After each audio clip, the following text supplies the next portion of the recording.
occupied city of Jerusalem.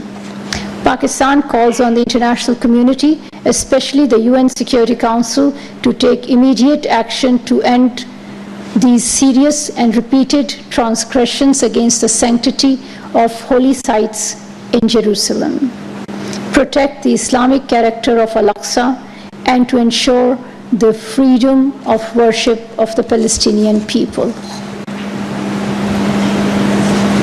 Pakistan strongly condemns the killing of 4 Kashmiri youths by Indian troops in the Doda district of Indian illegally occupied Jammu and Kashmir.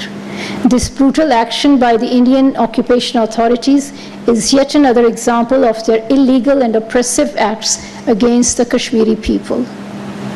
We urge the international community to take immediate and decisive action to hold India accountable for its egregious human rights violations in IIOJK and to take steps to protect the rights and freedoms of the Kashmiri people. Pakistan will continue to extend political, diplomatic, and moral support to our Kashmiri brothers and sisters for the just and peaceful settlement of the Jammu and Kashmir disputes in accordance with the UN Security Council resolutions. I thank you.